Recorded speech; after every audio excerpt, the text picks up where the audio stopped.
Hi students, हमारा आज का जो टॉपिक है वो है इनहिबिटर्स। ठीक है, जब भी आप इनहिबिटर्स को देखते हैं तो इनहिबिटर्स वर्ड जो है वो इनहिबिशन से है इवॉल्व। अब आपको पता है कि इनहिबिशंस के मतलब ही स्टॉप है। इनहिबिशन का मतलब ही रोक है, किसी भी चीज़ को रोकना, किसी भी चीज़ को स्टॉप करना। सबसे पहले मैं बायोलॉजी के अंदर आज हम इसको क्यों पढ़ रहे हैं, बायोलॉजी के अंदर हमें इसकी क्यों ज़रूरत पड़ी, इसको ज़रा गौर से सुनें। स्टूडेंट्स देखें, मेरे पास दो नॉर्मल मैन हैं। एक जो है ये हेल्दी एक्सरसाइज करता है, इसकी डाइट अच्छी है, इसकी फूड अच्छी है, मील वगैरह, और इसकी खुराक भी अच्छी है और उसके साथ साथ इसकी एक्सरसाइज भी अच्छी है। ये जो है, एक तो इसकी एक्सरसाइज भी अच्छी नहीं है, दूसरे नंबर पे ये स्मोकिंग करता है, ड्रिंकिंग करता है। ठीक है, अब मुझे ये बताएं दोनों में से हेल्दी कौन है। वैसे फिंगर को देखने से तो ये हेल्दी लग रहा है, ये बड़ा भी लग रहा है और ये मोटा भी लग रहा है। ठीक है, लेकिन ऐसा नहीं, आप ऐसे कर लें। ठीक है, अब उलट कर ले, ये स्मोकर है। ठीक है, अब ये वीक भी है, तो असल में रीज़न ये है कि इसके वीक होने की वजह क्या हुई, इसके कमज़ोर होने की वजह क्या हुई। ठीक है, देखें जी, जब स्मोकिंग करते हैं, स्मोकिंग के अंदर बेशुमार टार्स, स्मोकिंग के अंदर बेशुमार केमिकल्स, बेशुमार गैसेस, इसी तरह हमारे पास जो है अल्कोहल ड्रिंकिंग के केस में। और अगर हमारा लिविंग स्टाइल बहुत पुअर है, आप पाकिस्तान, ये जो हमारे पेरिफेरी रीजन जितने भी हैं, इंडिया है, बंगाल, नेपाल, मालदीव, ये जितने भी कंट्रीज़ हैं, इनमें बहुत से ऐसे सिटी हैं जो कंजेस्टेड है। जिस तरह पाकिस्तान में कराची है, लाहौर में अंदरूने लाहौर जो है, ये जो सिटी है ना, इसमें छोटी छोटी स्ट्रीट्स और बहुत ज़्यादा पॉपुलेशन, वहाँ पे फ्रेश एयर की अवेलेबिलिटी कम है, वहाँ पे एयर क्लीन नहीं है, उन लोगों में बेशुमार बीमारियाँ होंगी। और ऐसे लोग जो फैक्ट्रीज़ के इलाका में रहते हैं, क्योंकि फैक्ट्रीज से निकलने वाला जो वाटर है उसके अंदर बहुत सारी हैवी मेटल्स हैं, बहुत से केमिकल्स हैं। अब मसला ये है कि मैं जो चैप्टर स्टार्ट किया हुआ है, मैंने आपको बार बार बताया कि हमारी बॉडी में जितने भी केमिकल रिएक्शंस होते हैं वो सारे के सारे इंजाइम की मौजूदगी में होते हैं, वो इंजाइम करवाता है। ठीक है, अगर इंजाइम का काम है रिएक्टेंट को लेना, प्रोडक्ट में कन्वर्ट कर देना, तो इसकी हम यहाँ पे डायग्राम जो है वो बना लेते हैं ताकि आपको और क्लियर समझ आ जाए। मेरे पास ये है एक इंजाइम। अब इंजाइम का क्या काम है बेसिकली, कि इधर से रिएक्टेंट को पकड़ा और रिएक्टेंट को अपनी एक्टिव साइड पे अटैच कर लिया। जब रिएक्टेंट को अपनी एक्टिव साइड पे अटैच करने के बाद इसको प्रोडक्ट में कन्वर्ट कर दिया, ये एंजाइम का बेसिकली काम है। लेकिन इन केस ऑफ इनहिबिटर्स, ये जितने भी मैंने केमिकल्स के नेम लिए हैं, वो केमिकल अगर हमारी बॉडी में आए, या तो वो एंजाइम को डीनेचर कर देंगे, एंजाइम को डिस्ट्रॉय कर देंगे, या क्या करेंगे कि जिस जगह पे सबस्ट्रेट आकर अटैच होता था वहां पे वो केमिकल अटैच होंगे और एंजाइम को ब्लॉक कर देंगे, इसको रोक देंगे, प्रोडक्ट नहीं बनाने देंगे। इसको कहते हैं इनहिबिटर्स। क्या बोलते हैं? इनहिबिटर्स। अगर मैं आपको इनहिबिटर्स की कुछ एग्जांपल्स जो हैं वो पुट करूं, तो इसमें जो है हमारे पास डिफरेंट एग्जांपल्स है, जैसा कि एंटी मेटाबोलाइट्स। एंटी मेटाबोलाइट, ये जो है केमिकल्स, एंटी मेटाबोलाइट के साथ जो है नेक्स्ट हमारे पास बहुत से पॉइजन, विनोम, और स्पेशली एक सायानाइड। ये स्पेल वगैरह जो है, स्पेलिंग है, ये ज़रा थोड़ा से देख लिए करें, क्योंकि बहुत से ऐसे स्पेलिंग है जो लिखते लिखते जो है मैं सोच कुछ और रहा होता हूँ, लिख कुछ और देता हूँ। ठीक है, और बहुत से ऐसी स्पेलिंग है जो मिस्टेक हो जाती है मुझसे, तो स्पेलिंग वगैरह का ज़रा आपने थोड़ा सा ध्यान करना है जी। ये डिफरेंट स्टूडेंट केमिकल्स हैं, ये वो केमिकल्स हैं जो एंजाइम को ब्लॉक करते हैं। इसमें से एक को हम ज़रा थोड़ा सा डिस्कस करते हैं।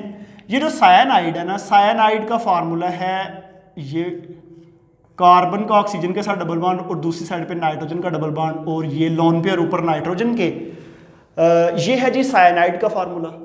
जो ही साइनाइड हमारी बॉडी में जाए इंसान की उसी वक्त डेथ हो जाती है। मैं साइनाइड की कुछ हिस्ट्री पढ़ रहा था, आपको पता है ऑल ओवर द वर्ल्ड जो सबसे लार्जेस्ट डेजर्ट है वो सहारा डेजर्ट है। उसके बाद वर्ल्ड में जो 7-8 बिग डेजर्ट है वो ऑस्ट्रेलिया में है।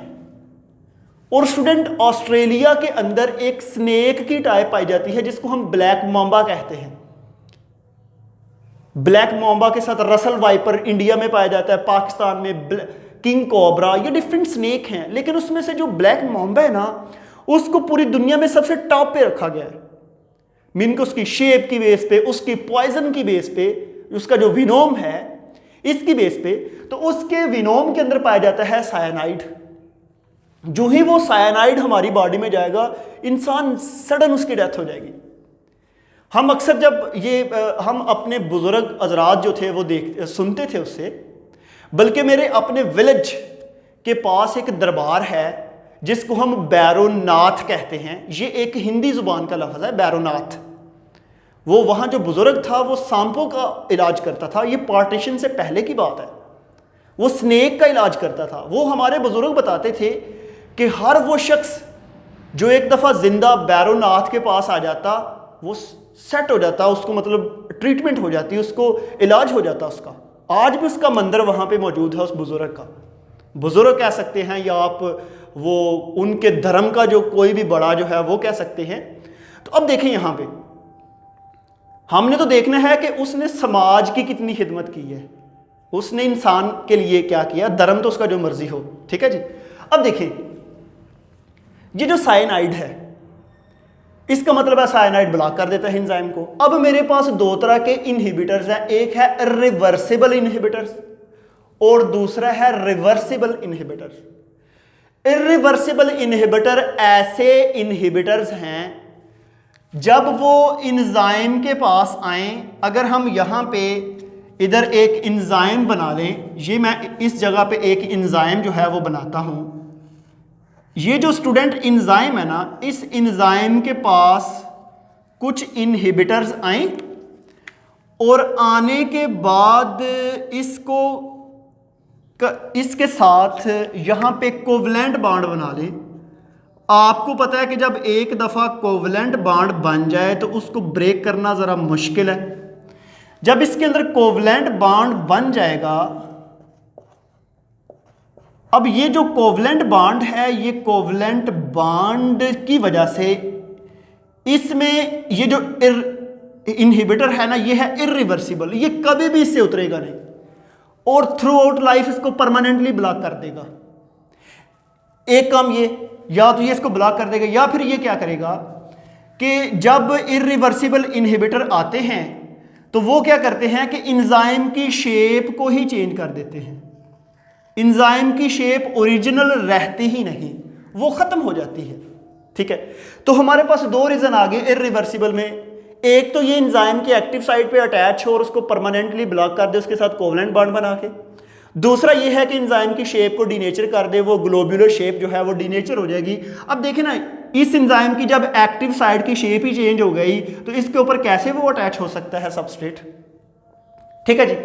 उसके बाद दूसरा है रिवर्सिबल इनहिबिटर्स। जब आप रिवर्सिबल इनहिबिटर की बात करते हैं ना, तो ये कुछ ऐसे इनहिबिटर्स हैं जो थोड़े से कॉम्पनसेट करते हैं, वक्ती तौर पे एंजाइम पे अटैच भी हो जाते हैं और वक्त के साथ जो है ये उससे रिमूव भी हो जाते हैं और एंजाइम दोबारा अपनी एक्टिव कंडीशन में आ जाता है। ऐसे इनहिबिटर को कहते हैं रिवर्सिबल इनहिबिटर्स। रिवर्सिबल इनहिबिटर की दो टाइप्स हैं, एक है competitive inhibitors as well as non competitive inhibitors. अब आपने इनको देखना है कि ये क्या है। देखें जी, मेरे पास ना ये एक एंजाइम है, ये वाला, ठीक है। अब देखें इसके पास ना, इसके ऊपर जो सबस्ट्रेट अटैच होना है ना वो ये है। जरा पॉइंट को जरा गौर से सुनना है, ये है, ठीक है जी। ये है जी सबस्ट्रेट, और सबस्ट्रेट के साथ साथ इधर ये है जी इनहिबिटर, ठीक है। अब अगर आप देखें दोनों को तकरीबन इनकी शेप सेम लग रही है, दोनों की शेप, सिर्फ थोड़ा सा फर्क है। इनहिबिटर में ये जरा थोड़ा सा नैरो है, ये जरा ब्रॉडर है, तकरीबन सेम है, ठीक है। अब ये दो हैं, लेकिन ये जो एंजाइम है इसकी एक्टिव साइट पे सबस्ट्रेट ने अटैच होना है, ठीक है, लेकिन उधर इनहिबिटर भी है। अब दोनों में कंपटीशन होगा, दोनों में मुकाबला होगा, क्योंकि कंपैटिटिव वर्ड रिलेट ही कंपटीशन से है। दोनों में जब कंपटीशन होगा, अगर इनहिबिटर पावरफुल है तो सबस्ट्रेट को वो पीछे छोड़ के खुद जाकर अटैच हो जाएगा। अब देखिए ये अटैच तो हो गया है, अटैच होने के बाद ये जो इनहिबिटर है ना, ये प्रोडक्ट में कन्वर्ट नहीं होता, उसको ब्लॉक कर दिया इसने। अब क्या होगा कि इसको दोबारा रिमूव करने के लिए हम उस केमिकल रिएक्शन के अंदर ना सबस्ट्रेट की तादाद को इंक्रीज कर दें।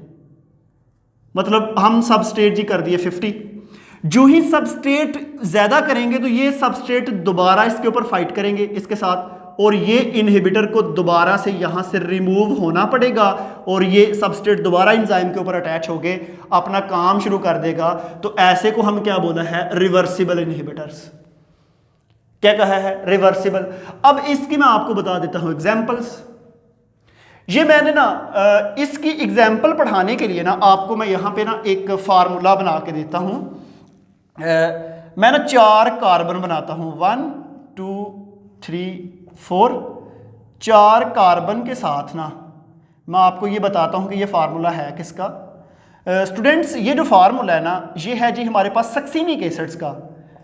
ऊपर भी हाइड्रोजन लगा दिए, इधर भी हाइड्रोजन, इधर भी हाइड्रोजन, और ये ऑक्सीजन, और यहाँ पे जो है ऑक्सीजन का डबल बॉन्ड, और इधर हाइड्रोजन। ये मेरे पास जो फार्मूला है ये है सक्सीनिक एसिड का। किसका फार्मूला है, सक्सीनिक एसिड्स का। और ये जो रेड कलर का एंजाइम है ना, इसका नेम है succinic dehydrogenase enzyme. Succinic dehydrogenase enzyme है इसका नेम, रेड कलर वाले का। और ये बना लिया मैंने सक्सीनिक एसिड। अब देखें सक्सीनिक एसिड, जब सक्सीनिक डिहाइड्रोजिनेज एंजाइम के पास जाएगा तो इसकी कार्बन नंबर 1 2 3 4, ये जो 2 और 3 है ना, इधर से 2 हाइड्रोजन रिमूव हो जाएंगे। जब 2 हाइड्रोजन रिमूव होंगे तो यहां पे कार्बन के दरमियान डबल बॉन्ड बन जाएगा। तो डिहाइड्रोजिनेज का मतलब यही है कि हाइड्रोजन की रिमूविंग करना। डिहाइड्रोजिनेज, सक्सीनिक डिहाइड्रोजिनेज ऐसा एंजाइम जो सक्सीनिक एसिड से 2 हाइड्रोजन को रिमूव कर दे। अब स्टूडेंट क्वेश्चन ये है कि जब ये 2 हाइड्रोजन को रिमूव कर देगा ना, तो ये सक्सीनिक एसिड अब एक नेक्स्ट कंपाउंड में कन्वर्ट हो गया है, नेक्स्ट एसिड में, जिसको हम बोलते हैं फ्यूमेरिक एसिड्स। ठीक है जी, क्या बोलते हैं, फ्यूमेरिक एसिड्स। अब ये बात है, ये था सक्सीनिक एसिड का ओरिजिनल काम। और अगला मैं आपको ये भी बता दूं कि ये जो सक्सीनिक एसिड जो है, सक्सीनिक डिहाइड्रोजिनेज जो है, ये सक्सीनिक एसिड्स को फ्यूमेरिक एसिड में कन्वर्ट करता है। ये कहां पे पढ़ेंगे, ये हम पढ़ेंगे माइटोकॉन्ड्रिया में, चैप्टर 11 पेज 216। उसमें हमारे पूरे सीरीज ऑफ रिएक्शन स्टार्ट होने हैं, और 219 के ऊपर जो है एक हम पढ़ेंगे glycolysis and Krebs cycle. Krebs cycle के अंदर हम पढ़ते हैं कि क्रेब्स साइकिल में डिफरेंट रिएक्टेंट टू प्रोडक्ट बनते हैं, जिसमें अगर आप देखिए उसमें क्रेब्स साइकिल के स्टेप, तो उसमें आपने पढ़ा है citrate, isocitrate, alpha keto glutarate, succinate, fumarate. ये जो सक्सीनेट फ्यूमारेट में कन्वर्ट होगा ना, इसके सेंटर में जो एंजाइम यूज होता है उस एंजाइम का नेम सक्सीनिक डिहाइड्रोजिनेज है। ठीक है जी। अब देखिए ये तो इसका था ओरिजिनल काम। अब इसकी तरह का ना एक एसिड है जिसको हम कहते हैं मैलोनिक एसिड। मेलोनिक एसिड में क्या है कि 4 कार्बन की बजाय कार्बन 3 है। ये मैंने स्ट्रक्चर्स बनाया, कार्बन नंबर 1 2 3 और इसी तरह इसकी वैलेंसी फुलफिल करने के लिए हाइड्रोजन और ऑक्सीजन। ठीक है, अब ये जो सक्सीनिक डिहाइड्रोजिनेज एंजाइम है ना, ये देखिए, ये दो हाइड्रोजन इसने निकाल लिए, ऊपर वाले 2 हाइड्रोजन। एमसीक्यू याद रखना है, कार्बन नंबर 2 और 3 से जो है 2 हाइड्रोजन निकाल लिए। ठीक है जी। अब क्या होगा कि ये जो एंजाइम है ना, इसके पास सक्सीनिक एसिड के बजाय मेलोनिक एसिड आ जाए। वो जो मेलोनिक एसिड है उसकी शेप और सक्सीनिक एसिड की शेप तकरीबन 99% सेम है। एंजाइम डिटेक्ट नहीं कर पा रहा होता, तो वो क्या होता है कि उसकी एक्टिव साइट पे मेलोनिक एसिड अटैच हो जाता है। जब उस पे मेलोनिक एसिड अटैच होगा तो अटैच होने के बाद वो प्रोडक्ट में कन्वर्ट नहीं होगा, लेकिन बाद में जब हम सक्सीनिक एसिड डालेंगे, इनके दरमियान कंपटीशन होगा, ये रिमूव होगा, सक्सीनिक एसिड उस पर अटैच होगा और वर्किंग दोबारा स्टार्ट हो जाएगी। ये मैंने कॉम्पैटिटिव की एग्जांपल बताई है। कॉम्पैटिटिव के बाद नेक्स्ट है जी नॉन कॉम्पैटिटिव। ये जो नॉन कॉम्पैटिटिव है ना, इसमें कंपटीशन का कोई केस नहीं। इसमें तो हमने देखा था दोनों की अमाउंट इक्वल है। ये जो नॉन कॉम्पैटिटिव है, इसमें कंपटीशन नहीं होता, इसमें इनहिबिटर की तादाद ज्यादा है, रिएक्टेंट की तादाद कम है। तो इसका मतलब है कि नॉन कॉम्पैटिटिव में रिएक्टेंट जो है ना, इनहिबिटर जो है उसके अटैच होने के ज्यादा चांस है एज कंपेयर टू कॉम्पैटिटिव। इसमें क्या होता है, नॉन कॉम्पिटिटिव भी कहते हैं, नॉन कॉम्पैटिटिव भी कहते हैं, जो भी आप इसकी प्रोनाउंस कर लें। इसमें क्या होता है, देखें कि मेरे पास ना, सुने जरा, मैं आपको इधर से समझाता हूं। मेरे पास ये हाथ है, ये इसकी एक्टिव साइट है। इस एक्टिव साइट पे ना ये रिएक्टेंट अटैच होता है। अब कोई इनहिबिटर्स अगर इस जगह पे अटैच है, other than active site attach होने के बाद यहां पे इसको ऐसे प्रेस कर दे। जब प्रेस करेगा तो एक्टिव साइट पे तो इनहिबिटर अटैच नहीं हुआ, वो तो other than active site attach हुआ है। और एंजाइम की एक्टिव साइट के अदर देन जो साइट है जिस पे अटैच हो, उसको हम कहते हैं एलोस्टेरिक साइट। यहां पे इनहिबिटर एलोस्टेरिक साइट पे अटैच हुआ और असल में एक्टिव साइट की शेप को चेंज कर दिया।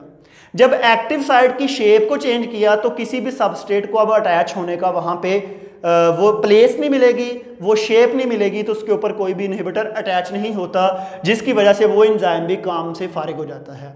लेकिन with the passage of time जब ये इनहिबिटर उससे रिमूव होगा तो ये दोबारा अपनी ओरिजिनल शेप में आ जाता है। तो इसको मैं एक दफ़ा आपको फिर समझा दूं कि ये मेरे पास जो है ये था एक एंजाइम, और इस एंजाइम में इसके इस रीजन में अदर देन एक्टिव साइट जो है अटैच होगा। तो इसके ऊपर अटैच होने के बाद इस एंजाइम की जो एक्टिव साइट है वो ओरिजिनल नहीं रहेगी, वो अब हो जाएगी ऐसी। ठीक है, देखिए चेंज हो गई है उसकी।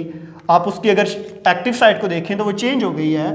अब इस एक्टिव साइट पे इस तरह का सबस्ट्रेट जो है वो यहाँ पे अटैच नहीं हो सकता। तो हमारे पास जो है नॉन कॉम्पैटिटिव की एग्जांपल भी मैंने जो है वो पढ़ी थी थोड़ी देर पहले, लेकिन अभी मेरे जहन में नहीं आ रही कि उसकी क्या एग्जांपल है।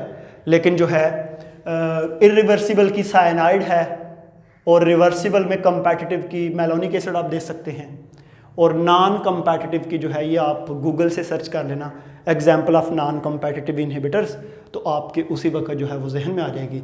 तो आज हम फिर अपना लेक्चर यहाँ पे वाइंड अप करते हैं।